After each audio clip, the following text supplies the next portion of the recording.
الحمد لله نحمده ونستعينه ونستغفره ونؤمن به ونتوكل عليه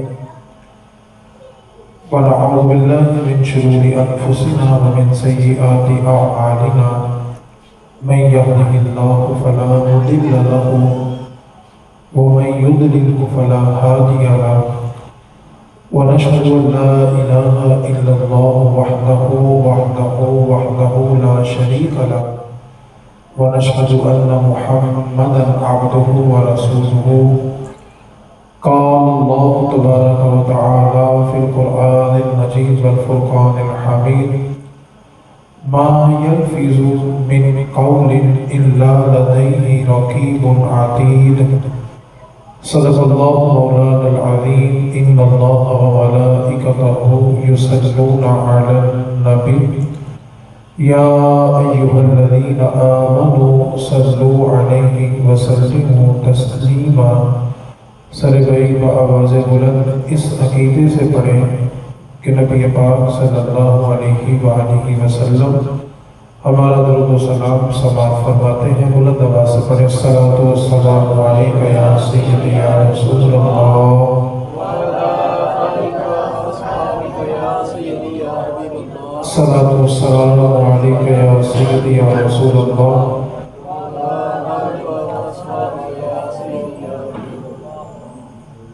انسان ہونے کے ناطے ہمارا کوئی بھی کام مطلب سے خالی نہیں ہوتا۔ ہم اگر کسی محفل میں بھی گئے ہیں تو مطلب یہ ہے کہ ہم اللہ کو راضی کر لیں۔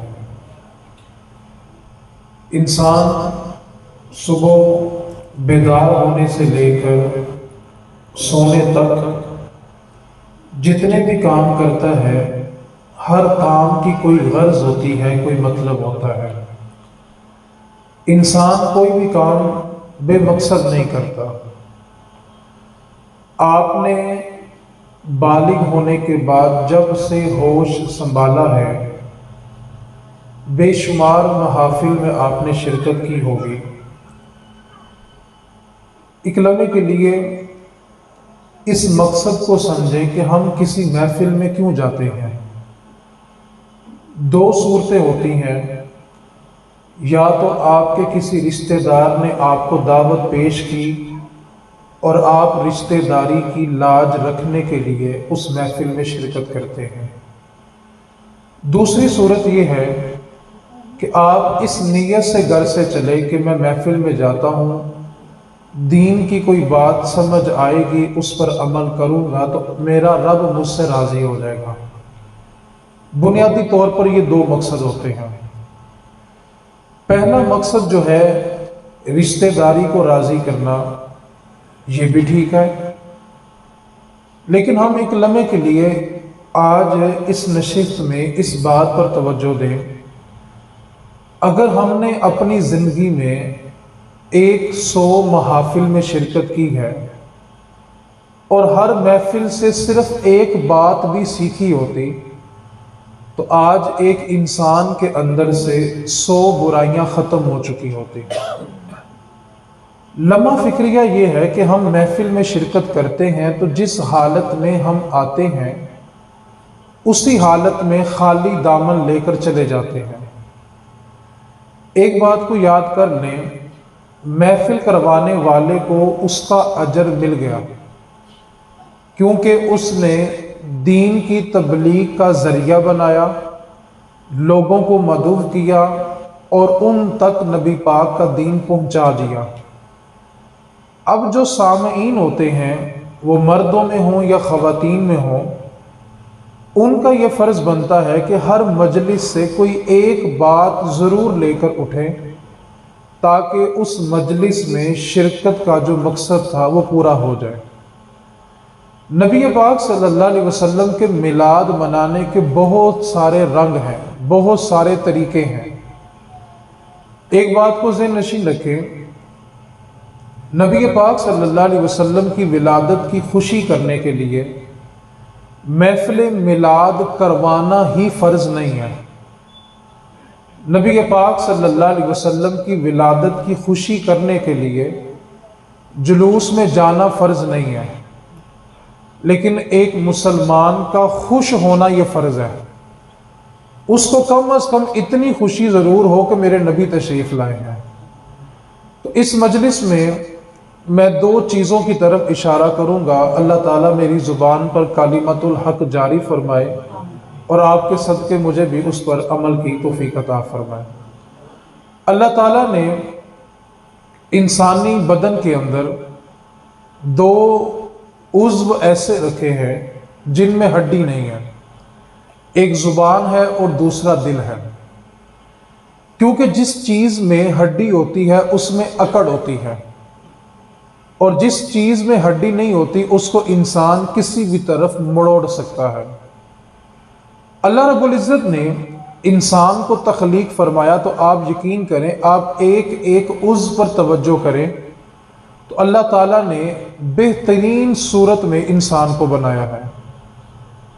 اللہ تعالیٰ نے زبان اور دل میں ہڈی کو نہیں رکھا، اس کا مقصد یہ تھا کہ یہ دو چیزیں نرم رہنی چاہیے، ان کے اندر موم ہونا چاہیے، نرمی ہونی چاہیے، اور انسان نے انہی دو چیزوں میں سختی پیدا کر لی اور باقی جسم کے بارے کہتا ہے کہ میرا جسم کام ہی نہیں کرتا، حالانکہ باقی سارا جسم کام کرنا چاہیے تھا، ان دو چیزوں کو آرام کرنا چاہیے تھا۔ ہم نے ان دو چیزوں سے سارے کام لیے ہیں اور باقی جسم کو ہم نے آرام دیا ہے۔ میں نے جو قرآن پاک کی آیت پڑھی ہے، آپ نے ترجمہ توجہ سے سن لیں تو ترجمے کے اندر ہی بہت بڑا فلسفہ ہے۔ اللہ تعالیٰ نے ارشاد فرمایا ما یلفظ من قول الا لدیہ رقیب عتید، جو کچھ بھی تمہاری زبان سے نکل رہا ہے وہ تمہارے نامہ اعمال میں لکھا جا رہا ہے، اور جو تمہارے نامہ اعمال میں لکھا جا رہا ہے تم نے اس کا حساب دینا ہے۔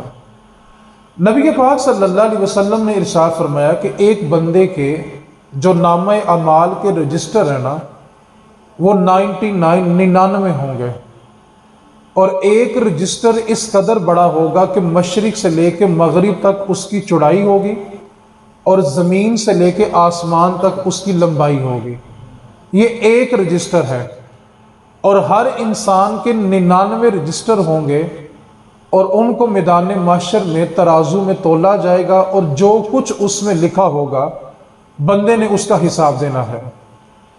اب جو قرآن کریم کی آیت کا ترجمہ آپ نے سماعت کیا کہ جو کچھ تمہاری زبان سے نکل رہا ہے وہ لکھا جا رہا ہے، حتیٰ کہ نبی پاک صلی اللہ علیہ وسلم نے فرمایا کہ ایک بندہ تکلیف میں ہے، درد میں ہے، اور درد کی وجہ سے اس کی زبان سے اگر اف نکلتا ہے تو یہ لفظ اف بھی اس کے نامہ اعمال میں لکھا جا رہا ہے، اور اس نے بروز محشر اس کا حساب دینا ہے۔ اور اگلی حدیث میں نبی پاک صلی اللہ علیہ وسلم نے فرمایا کہ اگر کوئی بندہ دوستوں کی محفل میں ایک دوست کو حقیر سمجھتے ہوئے، اس کی تذلیل کرتے ہوئے طنزیہ ہنستا ہے تو اس ہنسنے سے جو آواز پیدا ہوتی ہے نامہ اعمال میں وہ بھی لکھی جا رہی ہے، اور بروز محشر اس آواز کا بھی حساب دینا ہے کہ تم نے ایک مسلمان کو تذلیل کا شکار کیا تھا۔ اب جو کچھ ہماری زبان سے نکل رہا ہے وہ لکھا جا رہا ہے۔ ہم اپنی زندگی میں شب و روز کو دیکھیں کہ جتنا ہم کلام کرتے ہیں اس کلام میں کتنی باتیں ایسی ہیں جو با مقصد ہوتی ہیں اور کتنی باتیں ایسی ہیں جو بے مقصد ہوتی ہیں۔ آج کی نشست میں صرف اسی بات پر ہم نے غور و فکر کرنا ہے کہ ہم جو اپنے نامہ اعمال کے رجسٹر بھر رہے ہیں جو بروز محشر تولے جائیں گے، ہم وہ رجسٹر کن باتوں سے بھر رہے ہیں، بس اسی بات پر توجہ کرنی ہے۔ نبی پاک صلی اللہ علیہ وسلم نے ارشاد فرمایا کہ جب صبح سورج طلوع ہوتا ہے تو انسان کے جسم کے جتنے بھی اعضاء ہیں وہ سارے کے سارے زبان کے آگے ہاتھ جوڑتے ہیں اور زبان سے کہتے ہیں کہ اگر تو سلامت رہے گی تو ہم سب سلامتی میں رہیں گے، اور اگر تو بگڑ گئی تو سارے کا سارا بدن بگڑ جائے گا، کیونکہ انسان کی جو زبان ہے وہ تو بول کے اندر چلی جاتی ہے اور مصیبت باقی سارے جسم کو اٹھانی پڑتی ہے۔ حضرت علی بن بکار رحمۃ اللہ تعالی علیہ ایک صوفی بزرگ گزرے ہیں، وہ فرماتے ہیں کہ اللہ تعالیٰ نے دنیا کے اندر ہر چیز کے دو دروازے بنائے ہیں، لیکن زبان ایک واحد چیز ایسی ہے جس کے لیے اللہ تعالیٰ نے چار دروازے بنائے ہیں۔ پہلے دو دانتوں کو جوڑا، پھر دو ہونٹوں کو جوڑا، تاکہ یہ زبان اندر تالے کے رہے اور زیادہ باہر نہ آئے۔ آپ انسانی جسم کی تخلیق دیکھیں، اللہ تعالیٰ نے آنکھیں دیکھنے کے لیے دو دی ہیں، کان سننے کے لیے دو دیے ہیں، ہونٹ دو دیے ہیں، چیز کو چبانے کے لیے دانت اوپر نیچے دو صورتوں میں دیے ہیں، ہاتھ دو دیے ہیں، چلنے کے لیے ٹانگیں دو دی ہیں، لیکن اللہ تعالیٰ نے زبان ایک دی ہے۔ آپ اس کی حکمت کو سمجھیں، آنکھیں دو ہیں، کان دو ہیں، لیکن زبان ایک ہے۔ اس کی وجہ یہ ہے کہ انسان زیادہ دیکھے، زیادہ سنے، لیکن کم بولے۔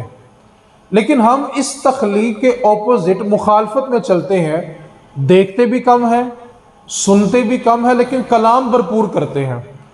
اور مزے کی بات یہ ہے کہ ہم کسی کی بات سمجھنے کے لیے نہیں سن رہے ہوتے، بلکہ ہم اس کے خاموش ہونے کا انتظار کرتے ہیں کہ یہ چپ کرے تو میں بتاؤں اس کا جواب کیا ہے۔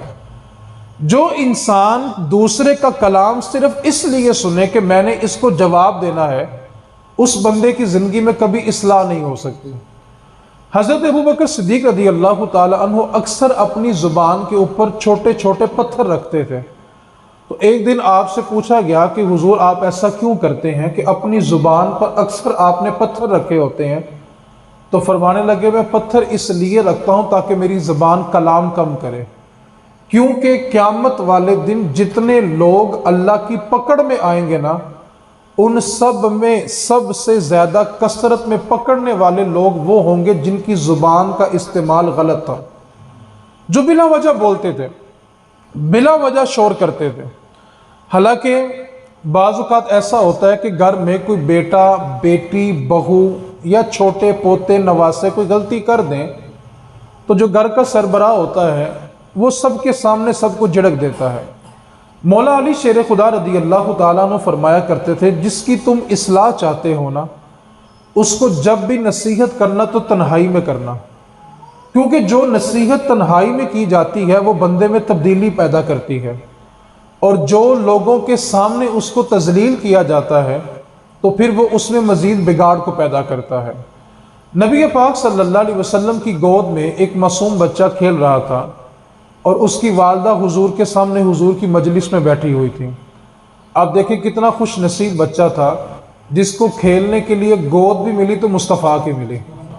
اب وہ بچہ حضور کی گود میں کھیل رہا ہے، اور اس نے کھیلتے کھیلتے حضور کے لباس مبارک پر پیشاب کر دیا، اور اس کی ماں تھر تھر کانپنے لگی کہ یہ تو وہ بارگاہ ہے جہاں سانس کا بھی شور پیدا نہیں ہونا چاہیے، اور میرے بچے نے حضور کے لباس پر پیشاب کر دیا۔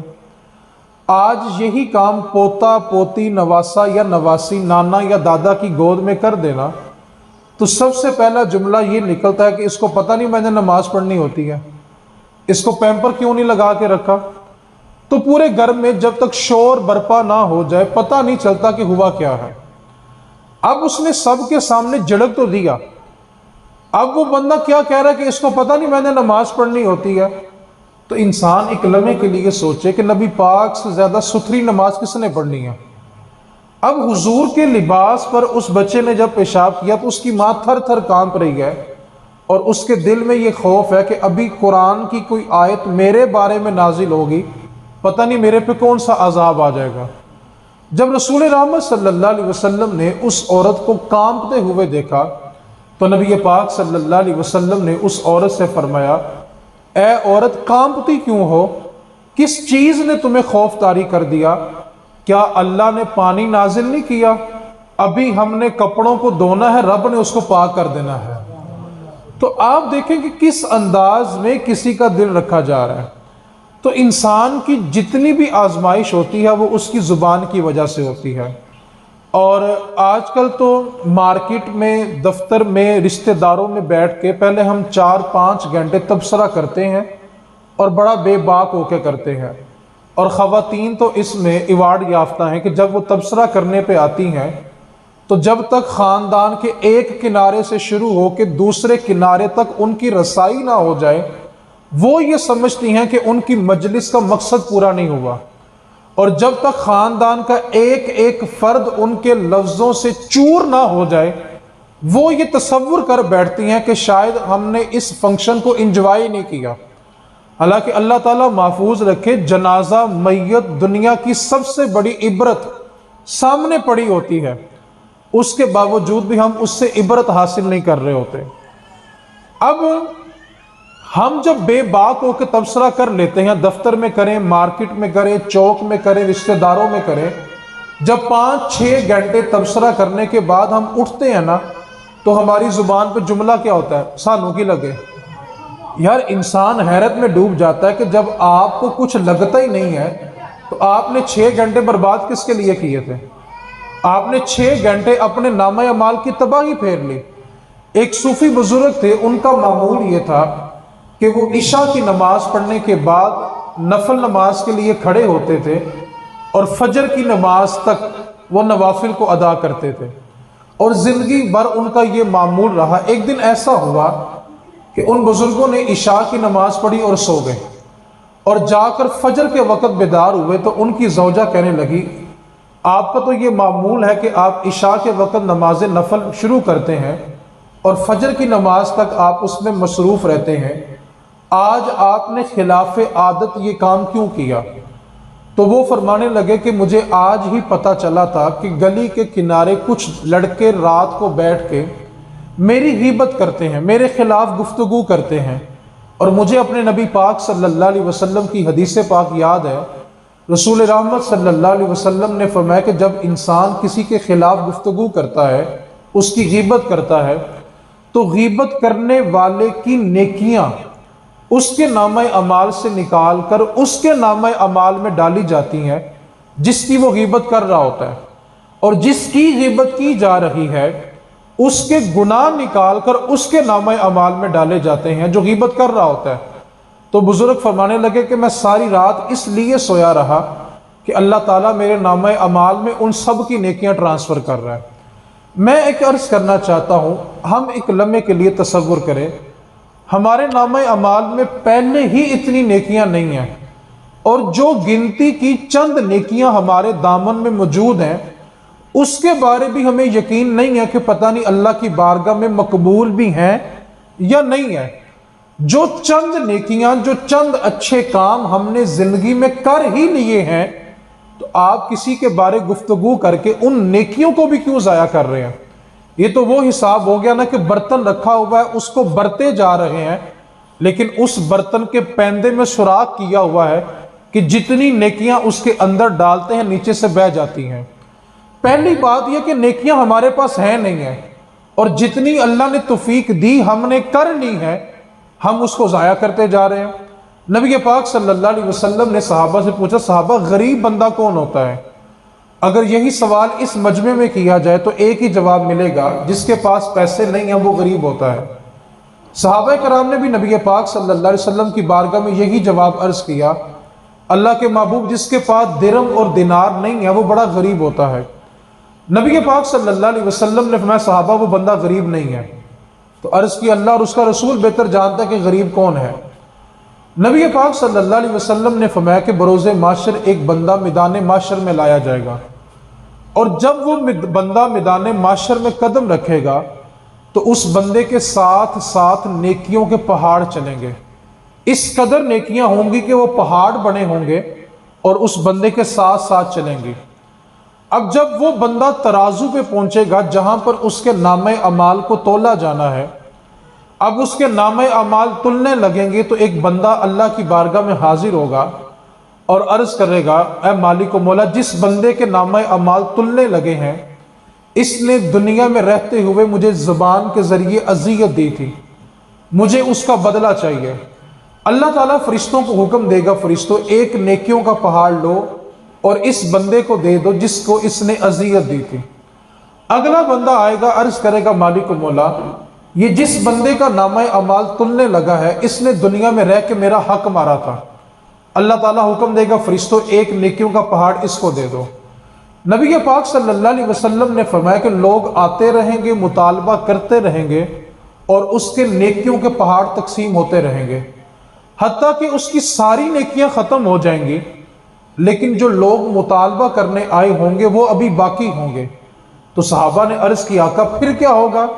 تو رسول رحمت صلی اللہ علیہ وسلم نے ارشاد فرمایا جو لوگ مطالبہ کرنے آئے ہوں گے اللہ تعالیٰ ان کے گناہ نکال کر اس بندے کے نامہ اعمال میں ڈالے گا جو نیکیوں کا پہاڑ لے کے میدان محشر میں آیا تھا۔ صحابہ جب وہ آیا تھا تو اس کے ساتھ نیکیوں کے پہاڑ تھے، لیکن جب وہ میدان محشر سے پلٹے گا تو گناہوں کے پہاڑ لے کے پلٹے گا۔ صحابہ یہ بندہ بڑے غریب ہے۔ آپ تصور کریں ہم نے زندگی میں اگر بے شمار نیکیاں کر بھی لی ہیں تو ہم نے اپنی زبان کے ذریعے ان کو ضائع کر دیا۔ اچھا اب ہمیں ایک مرض اور لاحق ہو گیا، وہ مرض یہ ہے ہم کہتے ہیں کہ جو میں کہہ رہا ہوں وہ اس میں ہے بھی تو ہے نا، وہ ہے بھی تو ایسا ہی ہے نا، اسی کو تو غیبت کہتے ہیں۔ اگر وہ برائی اس میں نہیں پائی جاتی وہ تو بہتان ہوگا، الزام ہوگا۔ غیبت کہتے ہی اس کو ہے کہ ایسی بات جو بندے کے منہ پر کی جائے تو اس کو بری لگے، وہی بات اس کی پیٹھ پیچھے کرنا غیبت ہوتی ہے۔ تو زبان نے جتنا ہمیں نقصان دیا، صوفیاء فرماتے ہیں کہ جس طرح انسان بولنا سیکھتا ہے اسی طرح اس کو خاموش رہنا بھی سیکھنا چاہیے۔ اور رسول رحمت صلی اللہ علیہ وسلم نے فرمایا کہ عافیت کے اللہ تعالیٰ نے 10 حصے نازل کیے ہیں جس سے انسان عافیت میں رہتا ہے، سکون میں رہتا ہے۔ اور میرے نبی نے فرمایا سکون میں رہنے کے 9 حصے زبان کی حفاظت میں ہیں۔ جو بندہ صرف اپنا کلام کم کر لیتا ہے وہ عافیت میں آ جاتا ہے۔ اور نبی پاک صلی اللہ علیہ وسلم کا ایک جملہ ہے، ہم اگر اس جملے کو تھوڑا سا گہرائی میں سمجھ لیں تو بہت سارے مسئلوں سے ہم باہر نکل سکتے ہیں۔ نبی پاک صلی اللہ علیہ وسلم نے فرمایا کہ جو بندہ اللہ پر اور آخرت کے دن پر یقین رکھتا ہے، آپ تصور کریں کہ ہم میں سے ہر بندہ اللہ پر بھی یقین رکھتا ہے اور قیامت آئے گی اس پر بھی یقین رکھتا ہے۔ نبی پاک صلی اللہ علیہ وسلم نے ان 2 چیزوں کا ذکر کر کے فرمایا کہ جو اللہ پر یقین رکھتا ہے اور آخرت کے دن پر یقین رکھتا ہے اس کو چاہیے یا تو اچھی بات کرے یا خاموش رہے، دوسرا راستہ اس کے لیے نہیں ہے۔ یا تو جب کلام کرے تو اچھا کلام کرے، اور اگر وہ اچھا کلام نہیں کر سکتا تو اس کو چاہیے کہ وہ خاموش رہے۔ لیکن ہم جب کسی جگہ بیٹھتے ہیں تو جب تک اپنا نامہ اعمال خالی نہیں کر لیتے ہم اس مجلس کو چھوڑتے نہیں ہیں۔ نبی پاک صلی اللہ علیہ وسلم کی حدیث پاک ہے کہ جو بندہ خاموش رہتا ہے وہ نجات پا جاتا ہے۔ ہم دیکھتے ہیں کہ باہر چوکوں میں، دکانوں پہ، فیکٹریوں میں، کارخانوں کے اندر ہم 5-6 گھنٹے بیٹھتے ہیں، اور میں اس چیز کا قائل ہوں کہ اگر 2 بیٹھنے والے صرف آپس میں اپنی گفتگو کریں تو وہ 10-15 منٹ سے زیادہ گفتگو نہیں کر سکتے۔ ہماری گفتگو طویل ہوتی ہی تب ہے جب ہم دوسروں کا تذکرہ کرتے ہیں، دوسروں کی برائی کرتے ہیں، کیونکہ ہمارے لیے آپس میں کرنے کے لیے کوئی بات ہی نہیں ہوتی۔ نبی پاک صلی اللہ علیہ وسلم نے فرمایا کہ جو خاموش رہا وہ نجات پا گیا۔ اب یہ حدیث پاک ایک بادشاہ تھا، اس کے بیٹے نے اپنے استاد سے سن لی کہ نبی پاک صلی اللہ علیہ وسلم نے فرمایا کہ جو خاموش رہا وہ نجات پا گیا۔ جب بادشاہ کے بیٹے شہزادے نے یہ حدیث سنی تو وہ خاموش ہو گیا۔ اب وہ کسی سے کلام ہی نہیں کرتا تھا، اس کو جو بھی بلاتا تھا وہ اشارے سے جواب دیتا تھا اور کسی سے کلام نہیں کرتا تھا، کیونکہ اس نے سنا ہوا تھا کہ نبی پاک نے فرمایا کہ جو خاموش رہتا ہے وہ نجات پا لیتا ہے۔ اب اس نے جب حدیث سنی تو اس کو اپنے اوپر طاری کر لیا۔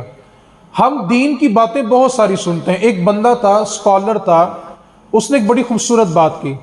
اس نے کہا دنیا میں جتنی اچھی باتیں تھیں وہ ہمارے نبی کر کے جا چکے ہیں، اب صرف عمل کرنا باقی ہے۔ ہم اچھی باتیں روز سنتے بھی ہیں، پڑھتے بھی ہیں، عمل کرنا باقی ہے۔ امام مالک کی بارگاہ میں ایک بزرگ آیا کرتے تھے، حدیث سنتے تھے، ایک حدیث سن کے چلے جاتے تھے، کبھی ہفتے بعد آنا، کبھی 10 دن کے بعد، کبھی 40 دن کے بعد، کبھی 2 مہینے کے بعد آنا، پھر ایک حدیث کو سننا اور چلے جانا۔ تو امام مالک کے شاگردوں نے کہا استاد جی یہ بزرگ آتے ہیں، ایک حدیث سنتے ہیں، پھر پورا مہینہ نظر ہی نہیں آتے، تو آپ ان سے پوچھیں اتنی چھٹیاں کیوں کرتے ہیں؟ تو امام مالک نے ان بزرگوں سے پوچھا کہ بابا جی آپ حدیث سننے آتے ہیں، ایک حدیث سنتے ہیں اور چلے جاتے ہیں، اور کبھی اگلے دن ہی آ جاتے ہیں، کبھی 2 مہینے نہیں آتے، تو کیا وجہ ہے؟ تو بزرگ کہنے لگے اصل بات یہ ہے کہ میں آپ سے نبی پاک کی ایک حدیث سنتا ہوں، اور جب تک میں اس پر پورا عمل نہیں کرتا میں اگلی حدیث سننے نہیں آتا۔ ایک حدیث سنتا ہوں، جا کر پہلے پورا عمل کرتا ہوں، اور جب میری طبیعت گواہی دے کہ میں نے نبی پاک کے اس فرمان پر مکمل عمل کر لیا ہے، تو اس کے بعد میں اگلی حدیث سننے کے لیے آتا ہوں۔ اب شہزادے نے سنا تھا کہ نبی پاک نے فرمایا کہ جو خاموش رہا وہ نجات پا گیا۔ شہزادہ خاموش ہو گیا۔ بادشاہ تھا، اس نے پورے ملک کے بڑے بڑے طبیب بلائے اور کہا کہ میرے بیٹے کو، شہزادے کو چیک کرو کہ یہ بولتا کیوں نہیں۔ طبیبوں نے چیک کرنا اور ایک ہی بات کہنی کہ بادشاہ، اللہ تعالیٰ نے اس کو بولنے کی جو قوت گویائی ہے نا وہ دی ہوئی ہے، قوت گویائی نہیں چھینی گئی، لیکن شہزادہ بول کیوں نہیں رہا یہ سمجھ نہیں آ رہا۔ بول سکتا ہے، بولنے کی قوت ہے، لیکن بولتا کیوں نہیں یہ سمجھ نہیں آ رہا۔ طبیب آتے رہے، یہی تجزیہ کرتے رہے اور جاتے رہتے ہیں۔ ایک طبیب کو بلایا گیا جو بڑا دانا تھا، بڑا سمجھدار تھا۔ بادشاہ نے اس سے کہا کہ میرے شہزادے کو چیک کرو کہ اس کو کیا مسئلہ ہے۔ اس نے چیک کیا تو اس نے بھی وہی بات کی کہ بادشاہ یہ شہزادہ بول سکتا ہے، قوت گویائی ہے، لیکن بولتا کیوں نہیں یہ سمجھ نہیں آ رہا۔ لیکن بادشاہ میرا ایک مشورہ ہے کہ آپ ایسا کرو کہ اس شہزادے کو روز سیر کرنے کے لیے بھیجا کرو، ہو سکتا ہے کہ راستے میں کوئی عجیب و غریب واقعہ دیکھے تو یہ بول پڑے۔ اب بادشاہ نے ایک وزیر کی ڈیوٹی لگائی کہ تم نے شہزادے کو روز سیر کے لیے لے کے جانا ہے۔ اب وزیر روز شہزادے کو سیر کے لیے لے کے جاتا اور رستے کے جتنے بھی معمولات واقعات ہوتے وہ آ کر بادشاہ کو بتاتا کہ ہم نے اتنی سیر کی ہے لیکن شہزادہ کچھ نہیں بولا۔ ایک دن معمول کے مطابق وزیر جو تھا وہ شہزادے کو سیر پہ لے کے نکلا اور ایک باغ سے گزر رہے تھے کہ وہاں پر ایک شکاری نے کمان میں تیر ڈالا ہوا ہے اور شکار تلاش کر رہا ہے، اور درخت گنے ہیں، اس کو کوئی پرندہ نظر نہیں آ رہا، اور شکاری جو ہے وہ شکار کی تلاش میں ہے۔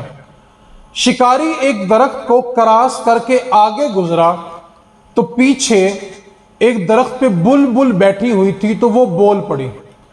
شکاری پلٹا، اس نے غور کیا، اس کو بلبل نظر آئی، اس نے تیر کھینچا، اس بلبل کو مارا، بلبل پھڑ پھڑاتی زمین پہ گری اور مر گئی۔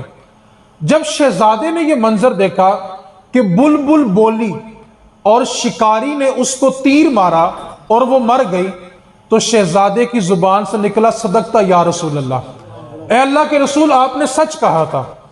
اب وزیر بڑا خوش ہوا کہ شہزادہ بول پڑا ہے۔ وہ تیزی سے واپس آیا اور اس نے آ کر بادشاہ کو اطلاع دی کہ بادشاہ آج یہ معاملہ ہوا کہ شکاری شکار تلاش کر رہا تھا، وہ ایک درخت سے گزر چکا تھا لیکن پیچھے بیٹھی درخت پر بلبل بول پڑی، شکاری پلٹا، اس نے تیر مارا، جب وہ بلبل مر گئی تو شہزادے نے کہا صدقتا یا رسول اللہ، اے اللہ کے رسول آپ نے سچ کہا تھا۔ اب بادشاہ کو بڑا غصہ آیا کہ شہزادہ بول سکتا تھا اور یہ جان بوجھ کے چپ تھا، اس نے مجھے اتنی اذیت دی ہے۔ اس نے جلاد کو بلایا اور کہا کہ میرے شہزادے کو الٹا لٹکاؤ اور اس کو کوڑے مارو۔ جب پہلا کوڑا شہزادے کے بدن پہ پڑا، پھر کہنے لگا صدقتا یا رسول اللہ، اے اللہ کے رسول آپ نے سچ کہا تھا۔ تو بادشاہ کہنے لگا بتا نبی پاک نے کیا سچ کہا تھا؟ تو شہزادہ کہنے لگا ابا جی بلبل بولی وہ ماری گئی، میں بولا میں مارا گیا۔ میرے نبی نے کہا تھا کہ جو خاموش رہتا ہے وہ نجات پا جاتا ہے، اور جس کا کلام بڑھ جاتا ہے اس کی ہلاکت بھی بڑھ جاتی ہے، اور جہنم میں جانے والے جتنے افراد ہیں نا ان میں سے سب سے زیادہ جو جہنم میں جانے کی وجہ ہے وہ بندے کی زبان ہے۔ کیونکہ انسان جب دوستوں میں بیٹھتا ہے تو وہ ایسا کلام شروع کر لیتا ہے جس کی وجہ سے بعض اوقات انسان کفر تک چلا جاتا ہے اور اس کو علم بھی نہیں ہوتا کہ اس کی زبان سے کفر نکل چکا ہے۔ اس لیے میرے نبی پاک صلی اللہ علیہ وسلم نے فرمایا تھا قرب قیامت ایک زمانہ ایسا آئے گا، لوگ صبح کو مومن ہوں گے، شام کو کافر ہوں گے، شام کو کافر ہوں گے، صبح مومن ہوں گے، کیونکہ ان کو پتہ ہی نہیں ہوگا کہ سارا دن انہوں نے کلام کیا کیا ہے۔ بہت سارے جملے ہماری زبان سے ایسے نکل جاتے ہیں جن کی وجہ سے ہمارا ایمان بھی چلا جاتا ہے۔ میں کہتا ہوں کہ اکثر احباب جب بیٹھتے ہیں تو سیاست پہ بڑا بے باک تبصرہ کرتے ہیں، اور سیاست پہ تبصرہ کرتے ہیں تو پتہ چلتا ہے کہ جتنی بھی خفیہ ایجنسیوں کی میٹنگ ہوتی ہے نا، اس بندے کے ساتھ ہی ہوتی ہیں۔ وہ کہتا ہے جی اندر کی خبر ہے، مجھے وہ آج تک وہ والا اندر سمجھ نہیں آیا جس اندر سے اطلاع اس تک پہنچی ہے۔ یعنی بڑے بڑے تجزیہ نگار اس پر کلام کرنے سے عاجز ہوتے ہیں، لیکن ہماری تھڑی پہ بیٹھا ہوا بندہ، ہر بندہ کہہ رہا ہوتا ہے اے اندر دی خبر جے۔ وہ جو اندر کی خبر ہوتی ہے وہ پتہ نہیں کس اندر سے کس اندر تک چلی جاتی ہے، آج تک میں اس کو سمجھنے سے قاصر ہوں۔ میں یہ کہتا ہوں کہ اگر آپ کے تبصرہ کرنے سے رات کو پیٹرول سستا ہو جانا ہے تو سارا دن کھلے عام کریں۔ اگر آپ کے تبصرہ کرنے سے رات کو بجلی سستی ہو جانی ہے تو جتنی مرضی غیبت کریں۔ ایک بات کو یاد کر لیں، نبی پاک صلی اللہ علیہ وسلم نے فرمایا تھا اعمالکم اموالکم، تمہارے نامہ اعمال ہی تمہارے حکمران ہیں۔ یہ نہیں کہا تھا کہ جیسے حکمران ہوں گے ویسے تمہارے نامہ اعمال ہوں گے، فرمایا تھا اعمالکم اموالکم، تمہارے نامہ اعمال ہی تمہارے حکمران ہیں۔ آج ہم میں سے ہر بندہ یہ چاہتا ہے کہ ہمیں جناب عمر فاروق جیسا حاکم مل جائے۔ تو جس قوم کو عمر بن خطاب ملے تھے نا، اس قوم کا معیار یہ تھا کہ جب ماں نے بیٹی سے کہا کہ بیٹا دودھ میں کچھ پانی ملا لو، صبح دودھ زیادہ بک جائے گا تو آمدن زیادہ ہو جائے گی، تو ماں نے کہا بیٹی دودھ میں پانی ملاؤ، تو بیٹی نے جواب دیا کہ ماں امیر المومنین نے منع کیا ہے کہ کوئی بھی ملاوٹ والی چیز نہیں بیچے گا۔ تو ماں کہنے لگی بیٹا اس وقت کون سا عمر دیکھ رہا ہے؟ اب سننا کس قوم کو عمر بن خطاب جیسے حکمران ملتے ہیں۔ جب ماں نے کہا نا بیٹا اس وقت کون سا عمر دیکھ رہا ہے، تو بیٹی کہنے لگی ماں عمر نہیں، عمر کا رب تو دیکھ رہا ہے نا۔ جب قوم کا معیار یہ ہوتا ہے نا، پھر اس قوم کو عمر بن خطاب ملتے ہیں۔ بجلی چوری ہم کریں، ہمیں حاکم عمر جیسا چاہیے۔ بہن بھائیوں کی وراثت یہ قوم کھا جائے اور حاکم عمر چاہیے۔ ہر چیز میں ملاوٹ اس قوم میں اور حاکم عمر چاہیے، ایسا کبھی نہیں ہوگا۔ آخری پیغام دے کے میں گفتگو سمیٹنے لگا ہوں۔ پہلی بات میں نے کی کہ زبان کی سختی انسان کو جہنم میں لے جائے گی، اور جو خواتین پس پردہ اس آواز کو سن رہی ہیں، نبی پاک صلی اللہ علیہ وسلم نے فرمایا کہ میں نے معراج کی رات کثرت کے ساتھ خواتین کو جہنم میں دیکھا۔ جہنم میں جانے والوں کی جو تعداد ہے اس میں زیادہ تعداد خواتین کی ہے، مردوں کی تعداد کم ہے۔ تو نبی پاک صلی اللہ علیہ وسلم سے صحابہ نے پوچھا آقا خواتین کثرت کے ساتھ جہنم میں کیوں جائیں گی؟ تو نبی پاک صلی اللہ علیہ وسلم نے فرمایا کہ یہ عورت ناشکری کرتی ہے، یہ اپنے خاوند کی بھی ناشکری ہوتی ہے، اپنے رب کی بھی ناشکری ہوتی ہے، اور یہ بات بات پر طنز کرتی ہے، اللہ کی ناشکری کرتی ہے، خاوند کی ناشکری کرتی ہے، اور ہر وقت غیبت میں مصروف رہتی ہے، اور اس کی زبان اس کو جہنم میں لے کے جائے گی۔ تو نبی پاک صلی اللہ علیہ وسلم نے پھر خواتین سے کہا کہ تم جہنم کی آگ سے بچو، چاہے ایک درہم صدقہ کر کے بچا کرو، لیکن اپنے آپ کو جہنم سے بچاؤ۔ تو یہ جو زبان ہے یہ انسان کو جہنم تک لے جائے گی۔ آخری پیغام یہ تھا، دوسرا جو حصہ ہے دل، اللہ نے اس میں ہڈی نہیں رکھی تاکہ یہ دل بھی نرم رہے۔ میں صرف ایک مثال دوں گا اور گفتگو سمیٹنے لگا ہوں۔ ہم میں سے کوئی بھی شخص جب مسجد میں داخل ہوتا ہے اور اگر وہ مسجد میں ایک تنکا پڑا ہوا دیکھ لے تو اس کو اٹھا لیتا ہے، اور اس کی سوچ یہ ہوتی ہے کہ یہ مسجد ہے، اللہ کا گھر ہے، یہ صاف ستھرا ہونا چاہیے۔ ہم بیت اللہ کو دیکھیں تو بیت اللہ میں جہاں طواف ہوتا ہے وہ اتنا صاف ستھرا ہے، وہاں مکھی بھی نہیں بیٹھتی۔ ہندو جو ہیں وہ اپنے مندر کو ہر وقت صاف رکھتے ہیں، عیسائی اپنے چرچ کو صاف رکھتے ہیں، یہودی اپنے کلیسا کو صاف رکھتے ہیں، کیونکہ وہ ان کے مذہب کے مطابق ان کے خدا کا گھر ہے۔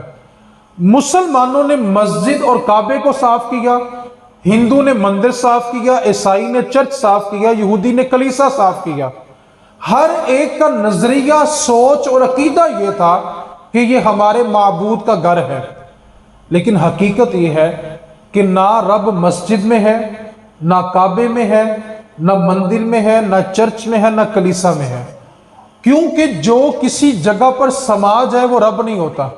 رب ہوتا ہی وہ جو کسی جگہ پر سما نہ سکے۔ رب مسجد میں نہیں ہے، کعبے میں نہیں ہے، لیکن ہم اس میں ایک تنکا بھی برداشت نہیں کرتے۔ ہم کہتے ہیں کہ یہ مسجد ہے، بیت اللہ ہے، اللہ کا گھر ہے، اس میں تنکا نہیں ہونا چاہیے۔ ہم نے اس کو صاف ستھرا کر لیا، لیکن جس گھر میں خدا کا بسیرا جو دل ہے نا، وہ ہم سب نے گندا کر لیا۔ بغض، حسد، کینہ، قدورتیں، نفرتیں، سب کچھ اس دل میں پال کے رکھا ہوا ہے۔ ایسا کون سا بت ہے جو ہم نے اپنے دل میں نہیں پالا ہوا؟ آپ تصور کریں، ہم حضور کے امتی ہو کے اپنے رب کا گھر گندا کر دیا۔ مسجد دھونے کے لیے خادم رکھے ہوئے ہیں، اور جس دل میں خدا کا بسیرا ہے اس کو صاف کرنے کی فکر ہی نہیں ہے۔ مولانا رومی فرماتے ہیں کہ ہر بندہ چاہتا ہے کہ جب وہ حج کرنے کے لیے جائے تو اس کو حج اکبر ملے۔ حج اکبر اس حج کو کہتے ہیں جو جمعے کے دن ہو۔ ایک جمعے کی عید ہو گئی، ایک حج کی عید ہو گئی۔ ہر بندہ چاہتا ہے کہ جب وہ حج کرے تو حج اکبر کرے۔ مولانا رومی فرماتے ہیں کہ ایک مسلمان کے لیے حج اکبر کرنے سے افضل یہ ہے کہ وہ اپنا دل صاف کر لے۔ آگے جو مولانا رومی نے وجہ لکھی وہ بڑی توجہ طلب ہے۔ مولانا رومی فرماتے ہیں کہ دل کو صاف کرنا اس لیے زیادہ افضل ہے کہ تم بیت اللہ کا جو چکر لگاتے ہو وہ اس لیے لگاتے ہو کہ بیت اللہ کا چکر ابراہیم اور اسماعیل نے لگایا ہے، اور اپنے دلوں کو صاف اس لیے کرو یہاں سے رب کا گزر ہے۔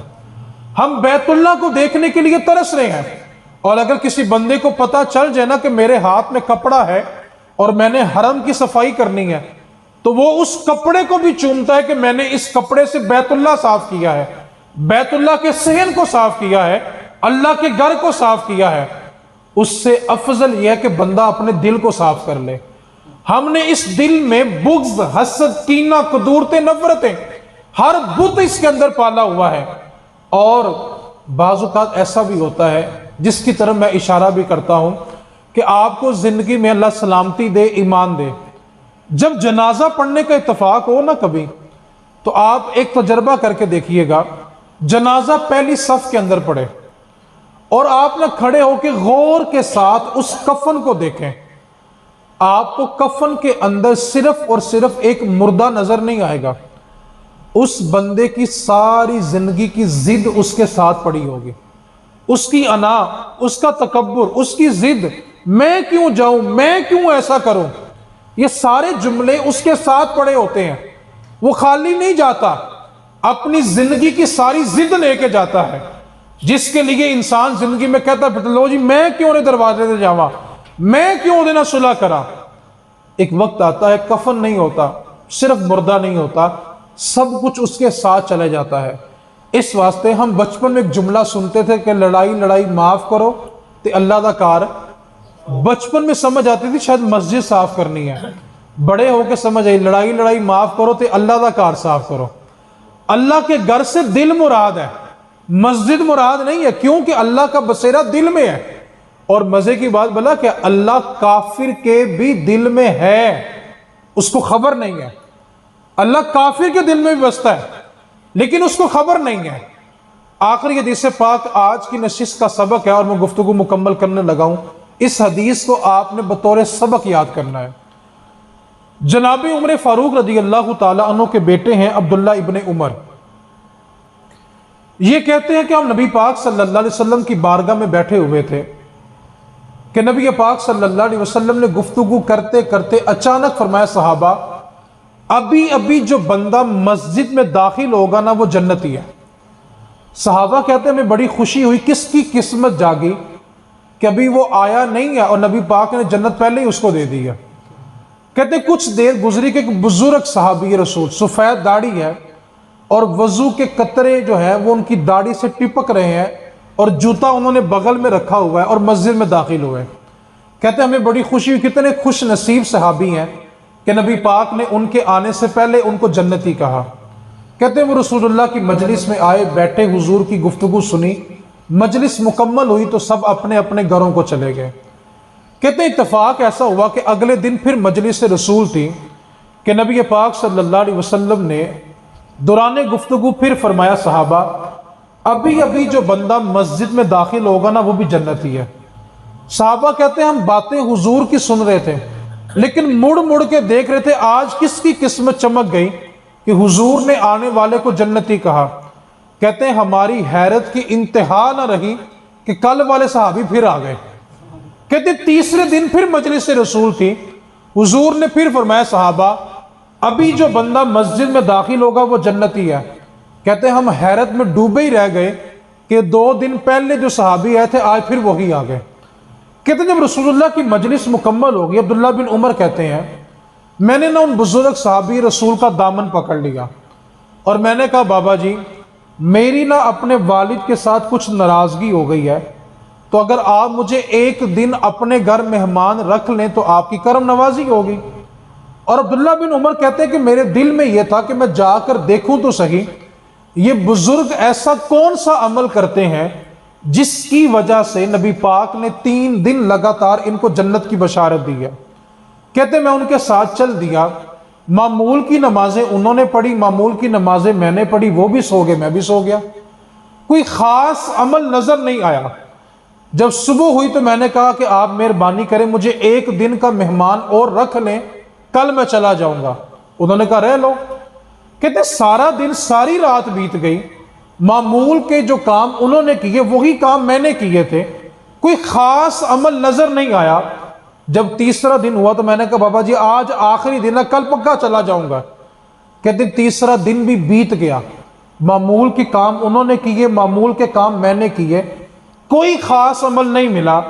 جب 3 دن بیت گئے تو میں نے ان کا دامن پھر پکڑ لیا اور میں نے کہا بابا جی میری اپنے والد کے ساتھ کوئی ناراضگی نہیں ہے، اصل مسئلہ یہ تھا کہ 3 دن لگاتار جب آپ رسول اللہ کی مجلس میں آئے تو آپ کے آنے سے پہلے نبی پاک صلی اللہ علیہ وسلم نے فرمایا تھا ابھی جو بندہ مسجد میں داخل ہوگا وہ جنتی ہے۔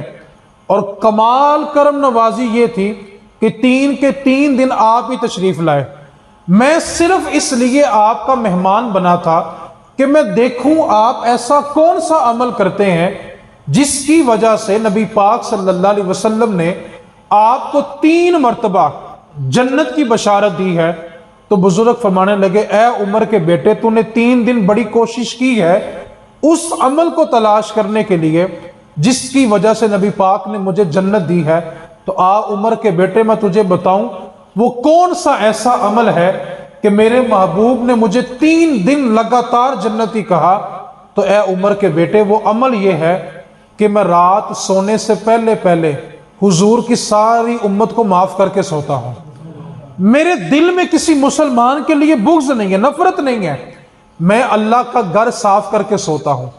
یار کوئی ہمارے گھر کے آگے دکان کے آگے کچرا اپنے گھر کا کر دینا تو کئی مہینے تک اس کے ساتھ جنگ رہتی ہے کہ اس نے اپنے گھر کا کچرا میرے دروازے کے آگے رکھ دیا۔ یار بندہ بندے کے گھر کے آگے گند ڈال دے تو ہم اس کو برداشت نہیں کرتے، اور ہم نے تو سارا گند ہی رب کے گھر کے اندر پھینکا ہوا ہے، اتنے گندے دل کے ساتھ رب کی بارگاہ میں۔ اور یہ جو فلسفہ ہم نے تراشا ہوا نا، اے بندہ دل دا صاف ہے اس واسطے زبان دا سخت ہے، حالانکہ وہ بندہ اپنے اندر کی بدتمیزی ظاہر کر رہا ہوتا ہے، وہ سخت رویے سے سخت کلامی سے اپنی بدتمیزی کو ظاہر کر رہا ہوتا ہے، اور اس کے اوپر دلیل کیا بنائی ہوئی ہے کہ بندہ دل کا صاف ہے اس لیے ذرا سخت زبان ہے، وہ دل میں رکھتا نہیں ہے، جو ہوتا ہے کہہ دیتا ہے، دل کا صاف ہے اس لیے سخت ہے۔ یہ فلسفہ بالکل غلط ہے، کیونکہ کائنات میں میرے حضور سے زیادہ میٹھا بھی کوئی نہیں تھا اور میرے حضور سے زیادہ سچا بھی کوئی نہیں تھا۔ یہ فلسفہ بالکل غلط ہے کہ بندہ دل کا صاف ہو تو زبان کا سخت ہوتا ہے۔ حضور سے بڑا دل کا صاف کون تھا، اور حضور سے زیادہ نرم لہجہ کس کا تھا؟ حالانکہ بندہ اپنے ہی گھر، اپنے ہی خاندان میں، اپنے ہی کاروبار میں سخت کلامی کر کے بدتمیزی کر رہا ہوتا ہے، اور وہ اپنی تربیت کا اظہار کر رہا ہوتا ہے، اور اس پہ دلیل کیا قائم کی ہوئی ہے؟ یہ دل کا صاف ہے اس لیے ذرا سخت ہے۔ جو دل کے صاف ہوتے ہیں نا ان کی زبان بھی نرم ہوتی ہے، جو دل کے ستھرے ہوتے ہیں نا ان کے الفاظ بھی ستھرے ہوتے ہیں۔ وہ الفاظ کو غلیظ نہیں کرتے۔ اس واسطے مولا علی نے فرمایا تھا کہ تلوار کے زخم بر جاتے ہیں لیکن لفظوں کے زخم کبھی برا نہیں کرتے۔ اس واسطے یہ جو زبان ہے یہ بندے کو جہنم تک لے کے جانے والی چیز ہے۔ اس لیے مردوں سے خواتین سے جو التماس کرنی تھی، ایک میلاد آج آپ ایسا منا کر اٹھیں کہ آپ کی زبان کے لفظ بتائیں کہ یہ حضور کے میلاد سے اٹھ کے آیا ہے۔ زندگی بیت گئی میلاد سنتے سنتے، تو ایک میلاد اس رنگ میں منا لیں کہ جس طرح حضور نے ساری زندگی اپنی زبان سے کسی کو اذیت نہیں دی، میں اس نبی کا میلاد منا کر یہ عہد کرتا ہوں کہ میں اپنے لفظوں سے دوسروں کو اذیت نہیں دوں گا۔ اپنے لفظوں کو ستھرا کریں، پاکیزہ کریں، اس کا حفاظت کا سامان پیدا کریں۔ اللہ کریم ہم سبھی کو عمل کی توفیق عطا فرمائے۔ وما علینا الا البلاغ المبین۔